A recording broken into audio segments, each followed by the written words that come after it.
కూటమి ప్రభుత్వం ఇబ్బందుల్లో ఉంటే వెంటనే షర్మిల గారు ప్రెస్ ముందుకి వచ్చేస్తారు. వక్ఫ్ సవరణ బిల్లుకి పార్లమెంట్లో అనుకూలంగా ఓటు వేసి ముస్లింలకి ద్రోహం చేసిన కూటమి ప్రభుత్వాన్ని ఎండగట్టాల్సిన మీరు చిత్రంగా ఆ అంశం గురించి మాట్లాడలేదు. చంద్రబాబు ప్రభుత్వం చిక్కుల్లో పడిన ప్రతిసారి మీరు తెరపైకి వచ్చి ప్రభుత్వంను కాకుండా ప్రతిపక్షాన్ని విమర్శిస్తున్నారు.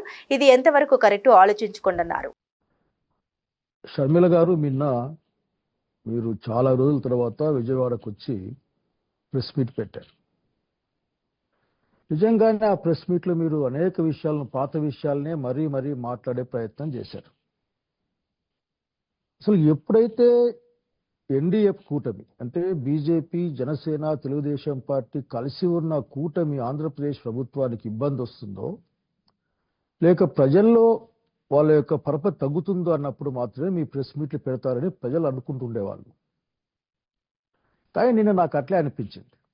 ఎందుకంటే వక్ఫ్ బిల్లుకి అసలుకి ముస్లిం మైనారిటీ సోదరులకి ఒక విధమైన అన్యాయం చేస్తూ, లేక వాళ్ళ యొక్క ఉనికినే ప్రశ్నించే విధంగా రాజ్యాంగానికి వ్యతిరేకంగా జరిగే ఒక ప్రక్రియలో తెలుగుదేశం పార్టీ, జనసేన విధానాలని ఎండగట్టాల్సిన సమయంలో మీరు మరొకసారి ఒక టెక్నికల్గా మాట్లాడటం నాకు అనిపించింది. అట్లా మాట్లాడుతూనే మీరు ఒక 2-3 అంశాలని నా అంశంతో సహా ఒక 2-3 అంశాలను మీరు తడిమారు. అట్లా నాకు అనిపిస్తుంది, బాబు గారి ప్రభుత్వం ఏదైనా కొద్ది ఇబ్బందుల్లో ఉంటే మీరు ఏమైనా ముందుకు వస్తారా అని ప్రజలు అనుకుంటున్న నిజమేనేమో అనిపిస్తుంది నాకు. ఎందుకంటే తిరుపతి లడ్డు విషయం కావచ్చు, మన విజయవాడ వరదలు కావచ్చు, నిన్న కావచ్చు, అనేక అంశాలకి సూపర్ 6 అంశాలు వచ్చినప్పుడు కావచ్చు, మీ యొక్క గొంతు అంత గట్టిగా ప్రభుత్వానికి వ్యతిరేకంగా ఉండదు. ప్రతిపక్షానికి అంటే వైఎస్ఆర్సీపీ ఇంకో మాట చెప్పాల్సి మీ అన్నగారి పైన ఉన్నంత గట్టిగా ఉండదు. ఇప్పటికే అట్లా ఒక రన్నింగ్ కామెంట్ పాస్ చేసేట్లు అనిపిస్తుంది. ఆ ఇష్యూ నుంచి డైవర్ట్ చేయడం కోసమే చూసే వాళ్ళకి ఇబ్బందిగా ఉంది అది. ఎందుకంటే ఒక ఇష్యూ వచ్చినప్పుడు మీరు వస్తారు, మాట్లాడతారు, 2-3 పాత విషయాల్ని మీరు తీసుకొస్తారు, ఒక సెన్సేషన్ కోసం కొన్ని మాటలు మాట్లాడతారు. నేను రాజశేఖర్ బిడ్డగా కూడా మిమ్మల్ని కోరుకుంటా ఉన్నా, ఆలోచించండి మీరు ఏం చేస్తా ఉన్నారు.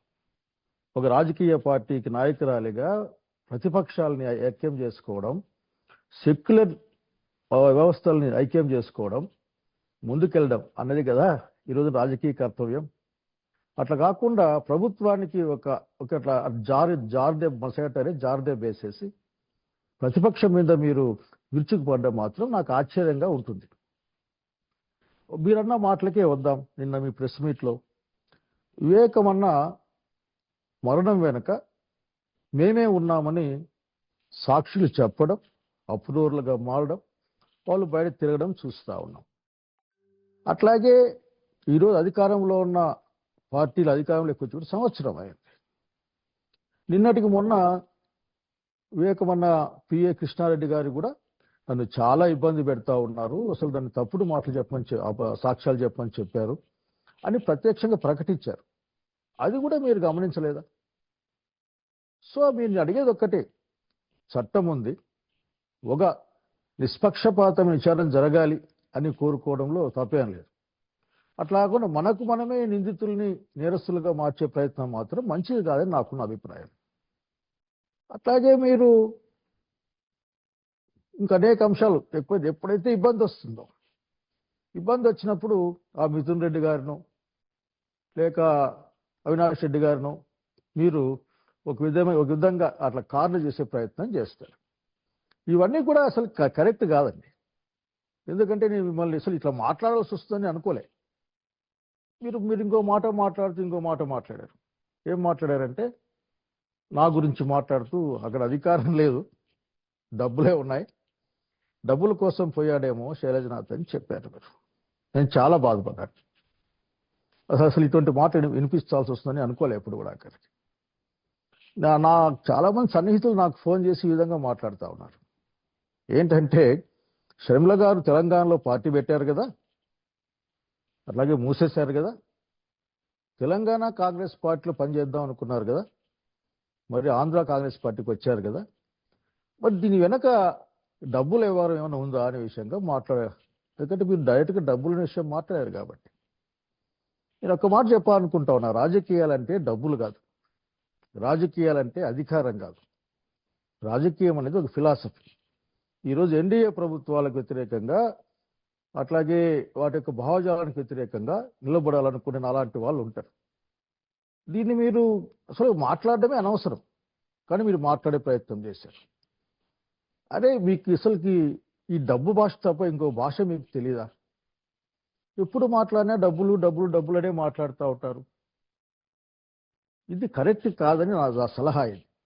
అంతేగాని జనం మాట్లాడుకునే విధంగా, మొన్న అనంతపురం వెళ్ళాను, ధర్నా వస్తే అక్కడ అంటా ఉన్నారు, ఏమంటున్నారంటే మనకి కూటమి సపోర్ట్ ఉంది కదా అని మాట్లాడుకుంటా ఉన్నారు. నేనేమంటానంటే మీరు ఇవన్నీ మానేసేయండి. ప్రస్తుతం మీరు కాంగ్రెస్ పార్టీ అధ్యక్షులుగా ఉన్నారు, ఆ గౌరవంతో మాట్లాడుతూ ఉన్నాం మీ పట్లనే. మీరు ఆంధ్రప్రదేశ్ ప్రజానీకాన్ని ఎన్డీఏ విధానాలకు వ్యతిరేకంగా, అట్లాగే చంద్రబాబు నాయుడు గారు చేస్తున్న అనేక ఆర్థికమైన అంశాలకు, ప్రజా వ్యతిరేకమైన అంశాలకు వ్యతిరేకలు ఇవ్వడాలి. అట్లాగే ఎన్డీఏ ప్రభుత్వం యొక్క ప్రజా వ్యతిరేక విధానాలను మీరు ఎదుర్కోవాల్సిన అవసరం ఉంటుంది. ప్రతిపక్షాన్ని కాదు, చాలా గట్టి గొంతుతో మాట్లాడతారు మీరు. ఎంతసేపు ఉన్న జగన్మోహన్ రెడ్డి గారి గురించి మాట్లాడుతూ ఉంటారు. అసలు మీరు అర్థం చేసుకోవాల్సింది ఒక్కటే, మీ రోల్ ఏందో మీరు అర్థం చేసుకోవాలి.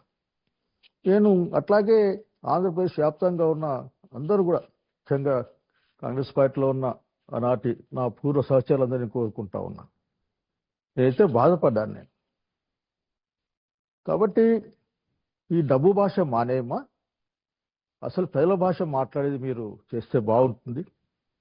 మీరు ఎప్పుడు వచ్చినా సరే విజయవాడకు అదేదో ప్రభుత్వాన్ని విమర్శించడం కాకుండా ప్రతిపక్షాన్ని విమర్శించే కార్యక్రమానికి వస్తారని ప్రజలే మాట్లాడుకుంటా ఉన్నారు. నాకు తెలిసిన వాళ్ళు కూడా, మీ దగ్గర ఉన్న వాళ్ళు మాట్లాడుకుంటా ఉన్నారు. ఇది ఎవరికీ మంచిది కాదు. అట్లాగే ముందు నేను ఇంకొక సింపుల్ విషయం చెప్పాలనుకుంటున్నాను, బాగా గుర్తు పెట్టుకోండి.